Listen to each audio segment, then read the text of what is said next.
通勤通学中の皆様おはようございます。福田の世界時事ニュースの時間です。さあ本日はですね、実写版モアナからの話題になります。海外では7月10日から公開となっておりますこの実写版モアナですが、現在3週目の週末に突入している状態です。あれからですね、この実写版モアナの批評価スコア、これもね2つに分かれまして、もう完全なロッテントマトの評価というのが出てまいりました。するとですね、これがもう想像以上にひどいものとなっておりまして、興行収入も含めまして日本公開前にすでにお通夜状態になってしまっているようです。本日は一体何が起きているのか詳しく見ていきたいと思います。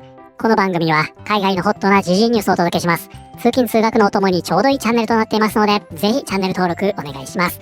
さあ、それでは本題です。こちらね、見えておりますが、実写版モアナ。日本ではなんとこれまだね、公開してません。今月7月31日から公開ということなんですが、本国では現在ね、3週目の週末に突入しておりまして、この興行成績、そしてロッテントマトの評価スコア、大惨事となってしまっているんですね。で、ちょうどですね、昨日、このディズニーがピクサーを中心にレイオフをしているということで、実写版を作っている連中こそクビにするべきだと、こんなことも言われておりましたが、まさにその原因となっている今回の話題ですね。ではまずね、2週目でどうなったのか。モアナ世界興行収入、ドウェイン・ジョンソン主演の実写映画、北米2週目にハーシュな下落を見せるも1億5000万ドルを突破ということで、早速ですがこちらですね、ハーシュとあります。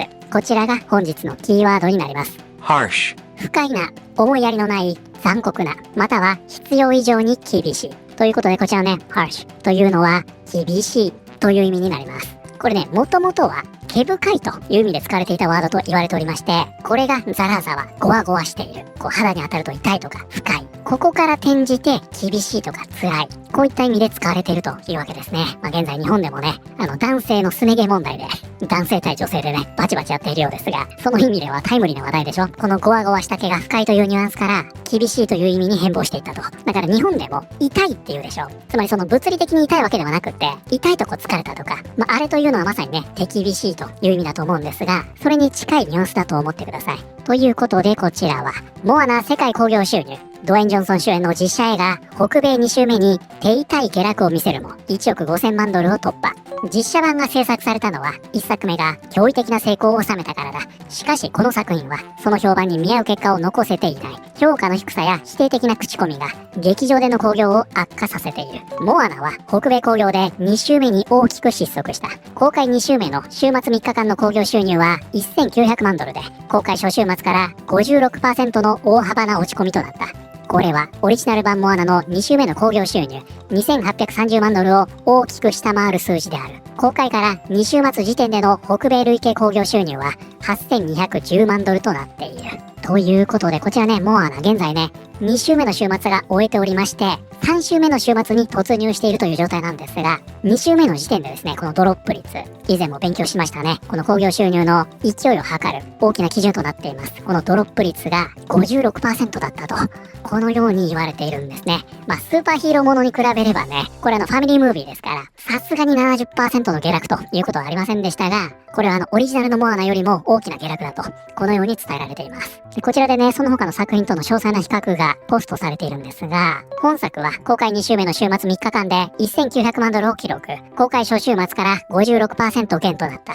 マレフィセント2は 47.6% 減。白雪姫は 66% 減。さすがですね、大使。ダンボ 60.4%、ジャングルクルーズ 54.8%、ライオンキングムファサ 2.9% 増。これ上がったんですね。この数字は2016年アニメ版モアナの2週目の興行収入2830万ドル 50.1% 減を大きく下回っている。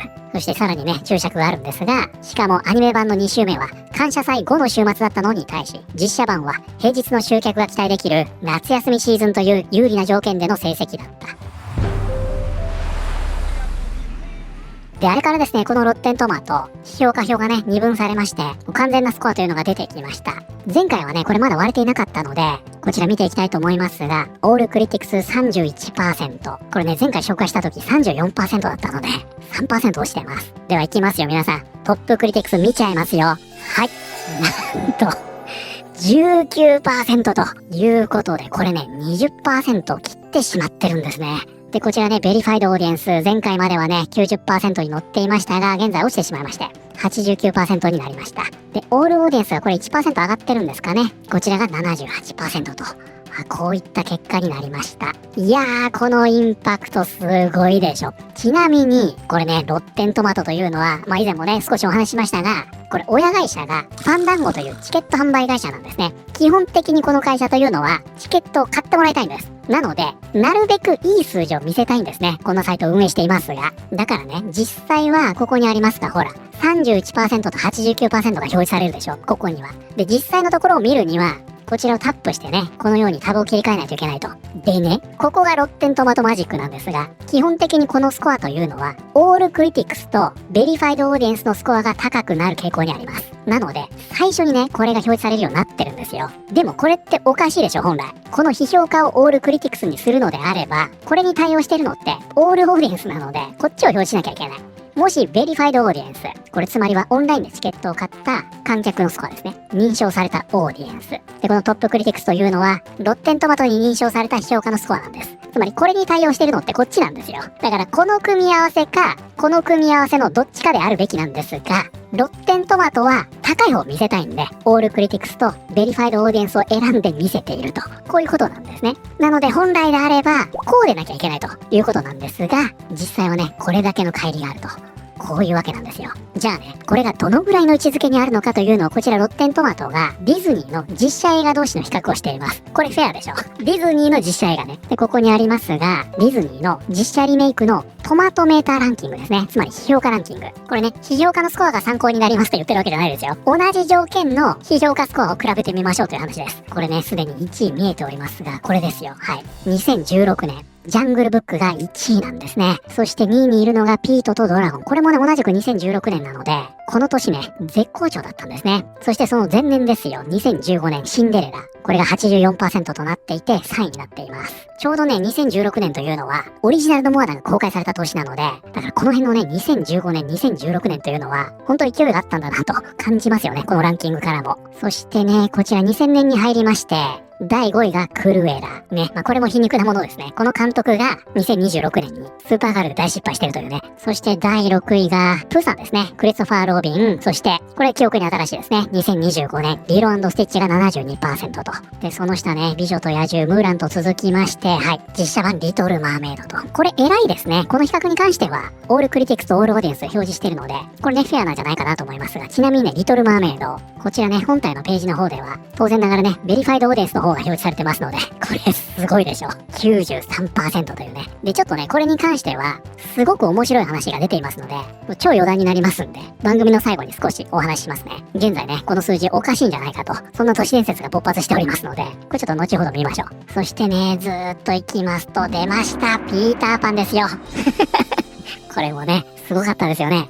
ティンカーベルで大荒れしておりましたが、これが2023年、そしてその下、アラジン、ムファサ、マレフィセントと続きまして、これね、はい、先ほど少しお話出てきましたね。ダンボ。先ほどこちらの比較にも出てきましたが、ダンボのドロップ率というのが 60.4% で、今回の実写版モアナよりもひどかったんですね。なんですが、批評価スコアだけを見れば、これね、46% ですから、モアナよりも上にいると。で、このあたりからね、混戦状態となっていきますが、ここね、マレフィセントが来まして、はい、出ました。我らが親善大使、レイチェル・ゼグラーさん主演、ディズニー実写版、白雪姫、20位にランクインです。おめでとうございます。そしてね、その下見てください、皆さん。ここです。なんと、実写版モアナここにいますね。この2本、並んでるんですね。以前もね、これ少し触れましたが、この2本ですね、大接戦です。実写版モアナは、現在実写版白雪姫と大接戦を繰り広げていると。ただね、言ってもこれって、批評価スコアのランキングなんで、ここ見てください、これ。オーディエンス票、20% です。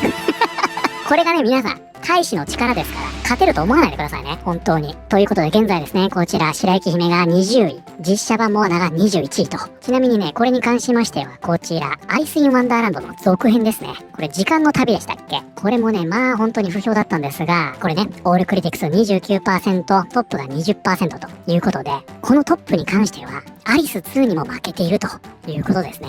そしてこちらがね、現在の興行収入です。ドメスティック国内が8900万ドル、インターナショナル海外が9600万ドル、その合計ですね、ワールドワイドは1億8600万ドルということで、現時点でね、これはこちら実写版白雪姫になりますが、ドメスティックに関しては、この白雪姫を若干上回りました。海外はまだ下ですね。なんですが、現在ね、モアナ、今まさに3週目の週末を迎えているところなので、現在ね、1億8600万ドルとなっていますが、まあ、実写版白雪姫は超えるでしょうね。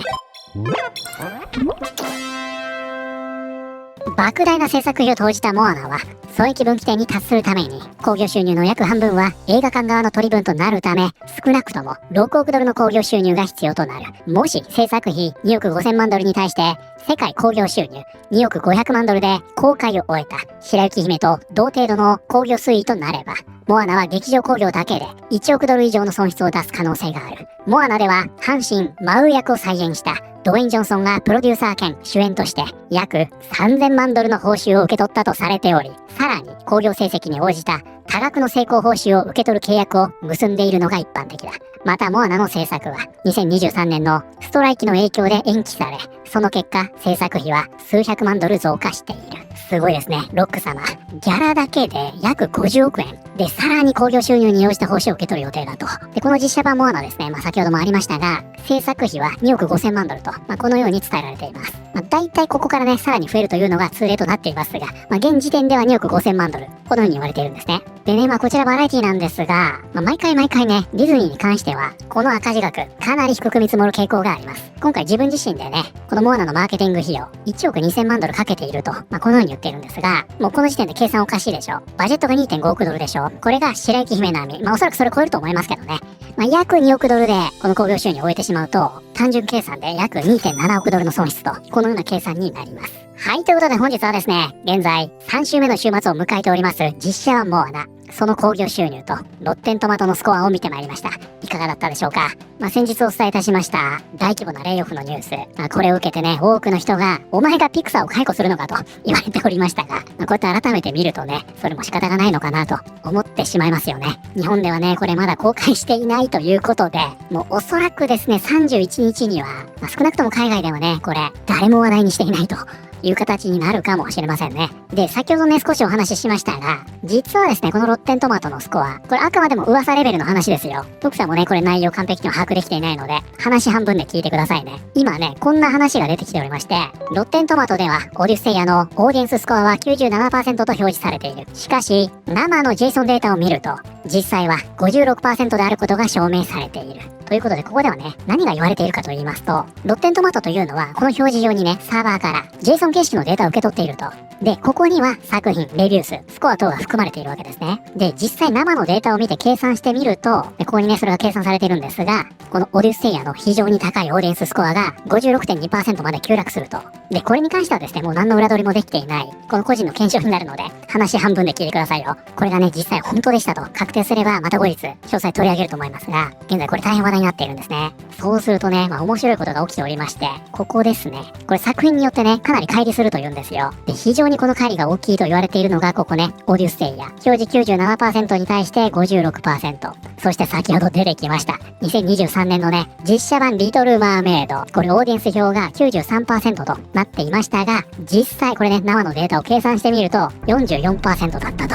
で、こちらがね、そのリトル・マーメイドのスコアになるんですが、ここを見てみるとね、オールクリティクス 67%、トップが 49%。ここ。ベリファイドオーディエンスが 93% で、オールオーディエンスが 57% なんですね。ここだけ突出してるんですよ。だけど、ここがね、本来であれば 44% であると、現在言われておりまして、実際ここが 44% だと思って仮定してみてください。こちら 67%、49%、44%、57%。ね。バランス取れるでしょ。なので場合によってはオールオーディエンスの方も検証すると下がる可能性があるということなのかもしれませんね。現在ね、こちらの検証が大変話題になっておりまして、そんなことも言われてる程度に頭に入れておくと面白いかもしれませんね。